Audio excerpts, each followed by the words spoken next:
Tingnan niyo po ito ha. Papakita ko po sa inyo mga kaibigan yung aking tinanim na miracle tree. Yung sanga lamang niya tinanim ko. Pero nabuhay din siya. Yan po siya. Tanging sanga lang ang tinanim ko dyan. Ito lang itong sanga na ito. Itong sanga na ito. Itong sanga na to. Tinusok ko lamang yan nung tag-ulan. Ngayon ito na siya. Malaki na. Malaki na yung kanyang sanga. Nag-anak-anak na rin siya. Yan, dami na. Talagang miracle po talaga, no? Yan po yung miracle tree na nahingi ko dun sa kakilala ko. Para naway gumanda nga ang bunga nito at marami akong matutulungan din kapwa ko. Sanga lamang yan na itanim ko ngayon yung malaki na.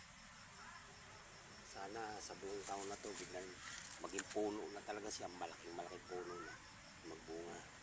Yan po. Sanga lang yan, nahingi ko ng miracle tree. Nilagaan ko, tinusok ko ng tag-ulan. Ngayon napatbuhay ko na siya. Dalawa yan Andun yung isa sa baba. Yan po yung isa. Yan yung isa sa baba. Dalawa yan, tinusok ko lamang ng tag-ulan. Ang nahingi ko sa aking kaibigan. Malaki na. Parang kailan lang.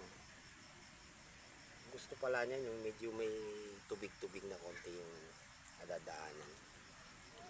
Kaya ako magaang talaga ang kamay ko sa pagtatanim Kaya inilagaan ko siya. Ayan, malago na siya. Marami rin ako matutulungan itong mga aking kapitbahay. Ito'y lumaki at magkaroon maraming bunga. Ako'y natutuwa at nagagalak. Sanga lamang na isang dangkal lang. Tinusok kong ganyan. Yan. Ito.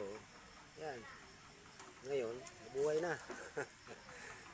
Talagang miracle nga talaga siya. Miracle tree. Maraming salamat po.